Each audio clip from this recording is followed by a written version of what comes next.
Good evening, everyone, and thanks for joining us. I'm Caitlin McCarthy coming to you live from our digital studios. This week, Northeast Ohio is bracing for dangerous cold, and one of our biggest concerns is safety this week. Let's bring in meteorologist Erica Page. She's going to walk us through really important things when it comes to staying safe in this dangerous cold. And first, Erica, one of the biggest concerns when the weather is in single digits is hypothermia.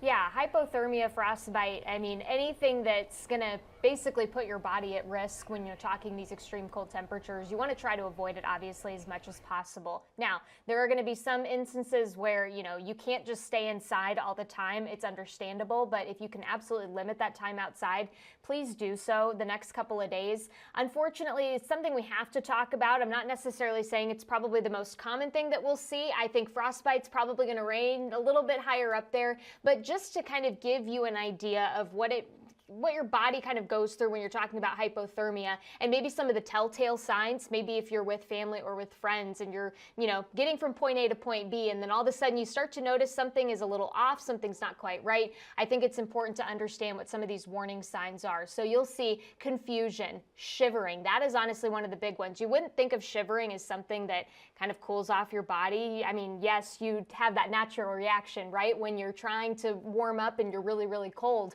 but what it's doing is it's actually expending a lot of your body's energy, and so it actually causes you, because you're using energy, to actually lose a lot of that body heat. And anything that's going to basically expose yourself to dropping that internal body temperature, you're trying to avoid at all costs. Some other things you might notice: difficulty speaking, sleepiness. If you've heard of some of the kind of signs and symptoms of hypothermia, that might be one of the ones that you're most kind of familiar with, is the sleepiness factor, and certainly stiff muscles. Now, if you're out and about shoveling, of course, your muscles just may feel stiff just as it is, but keep that in mind. If you're noticing that and you're maybe not overexerting yourself, that could potentially be one of those telltale signs that hypothermia is maybe in those early stages of starting to set in. If you notice or you recognize any of these symptoms with yourself or maybe somebody that you're with, the best bet, obviously, is to, of course, kind of start thinking about seeking medical attention, but try and warm up your body slowly as much as you can to try and bring that internal body temperature back up. And Erica, you mentioned people will likely be out and about shoveling. People are going to work. They're getting in their cars. They're going to the grocery store. So what are some ways people can, we already know to bundle up, to make sure that you have layers on, but what are some other really important things people should be aware of when they're bracing this kind of cold temperature?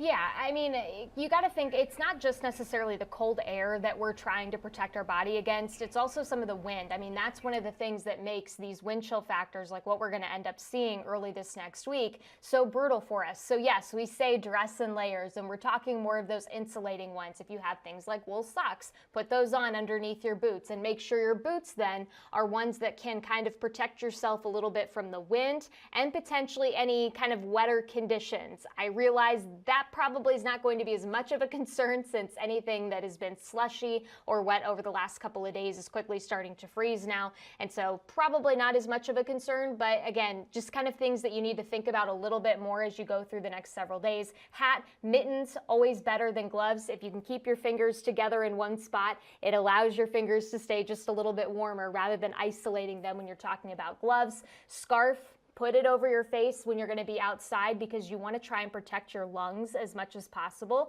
I mean, I know you're going to be breathing in the cold air regardless, but if you can kind of lessen the impact of breathing in some of that really cold air, you can protect your lungs a little bit better, and that's always good, because that's going to help kind of keep your temperature a little bit warmer in your body. Stay dry as much as you can. Stay out of the wind. It's the wind that basically takes any warmer air that you have hugging close to your body away from you. And so the second you start taking that protective layer of warmth around your body away, you open yourself up to allowing that body temperature to drop a lot faster, avoiding overexertion. And some of the other things you think about: protecting pipes. Make sure if you have any pipes that kind of lead to the outdoors tonight, you're insulating them as much as possible, wrapping them. You don't want to deal with freezing and bursting pipes kind of as we head through the next couple of nights.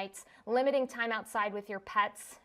Make sure it's a quick in and out kind of scenario. No long walks in this kind of cold air, and make sure livestock have a warm place to stay.